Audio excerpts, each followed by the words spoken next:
ទាំងអស់គ្នាងាកដឹងឯងលិខិតបញ្ជាក់ការងារបែបនេះគឺជាមោទនភាពសម្រាប់ខ្ញុំនិងក្រុមគ្រួសារខ្ញុំ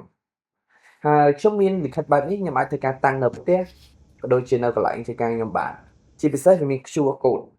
ដែលអនុញ្ញាតឲ្យយើងផ្ទៀងផ្ទាត់ទិន្នន័យបានថែមទៀតមិនថាអ្នកទាំងអស់គ្នាធ្វើការកម្រិតខ្ពស់កណ្ដាលឬកម្រិតទាបទេសឹងតែអាចទាញយក certificate បែបនេះបានគ្រប់គ្នាឲ្យតែអ្នកទាំងអស់គ្នានៅបម្រើការងារកន្លែងណាមួយដែលគាត់ប្រើប្រាស់ app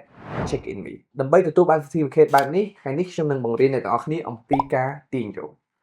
ជាដំបូងអ្នកទាំងអស់គ្នាចូលទៅក្នុង app របស់អ្នកទាំងអស់គ្នាហើយចុចខាងក្រោមនឹងឃើញ certificate ហ្នឹងហើយបន្ទាប់មកអ្នកទាំងអស់គ្នាត្រូវបញ្ចូលអត្តសញ្ញាណប័ណ្ណក្នុងករណីអ្នកទាំងអស់គ្នាអត់ដែលបញ្ចូលអត្តសញ្ញាណប័ណ្ណពីមុនមកហើយអត្តសញ្ញាណប័ណ្ណនេះអ្នកទាំងអស់គ្នាអាចប្រើប្រាស់ជាផ្ទាល់បែបនេះឬក៏តាមទូរស័ព្ទរូបភាពក៏បានដែរបន្ទាប់មកខ្ញុំត្រូវជ្រើសរើសធ្វើការ upload រូបភាពស្អាតមួយចូលទៅក្នុងហ្នឹងហើយករណីខ្ញុំអត់មានរូបភាពស្អាតទេខ្ញុំអាចធ្វើការប្រើប្រាស់មុខងារបង្កើតតាមរយៈរូបភាព AI ខ្ញុំចុចបែបហ្នឹងមកខ្ញុំធ្វើការ selfie ចឹងដល់ពេលដែលខ្ញុំធ្វើការ selfie ហើយខ្ញុំចុច generate វាមក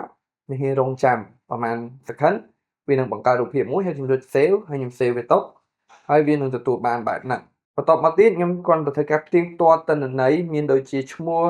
ថ្ងៃខែឆ្នាំកំណើត page ហើយខ្ញុំអូសចុះក្រោមអ្នកនេះនឹងឃើញពាក្យថាស្នើសុំវីត្រានឹងចុះហត្ថលេខានោះជាការស្រេចបន្ទាប់ពីខ្ញុំបង់ថ្លៃរដ្ឋបាលហើយខ្ញុំនឹងទទួលបានវិញ្ញាបនបត្រចំនួន2ដែលអាចធ្វើការ download បានទី1គឺបញ្ជាក់ចេញពីប្រព័ន្ធបច្ចេកវិទ្យា check in me ផ្ទាល់តែម្ដងហើយទី2គឺសម្រាប់បញ្ជាក់ទៅកាន់ស្ថាប័នអ្នកទាំងអស់គ្នាដែលកំពុងបម្រើការងារហើយជាពិសេសខ្ញុំក៏អាចធ្វើការ download poster certificate បែបនេះដើម្បីធ្វើការ post នៅក្នុង Facebook បានយ៉ាងងាយស្រួលដែលខ្ញុំមិនចាំបាច់ធ្វើការ design ខ្ញុំមិនចាំបាច់ចេះ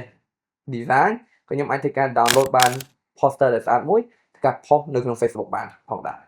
ខ្ញុំសូមណែនាំអ្នកទាំងអស់គ្នាមកទទួលយកបទពិសោធន៍ថ្មីដូចខ្ញុំដែរហើយអ្នកគ្នាអាចសាកល្បងនៅក្នុង app ឥឡូវនេះ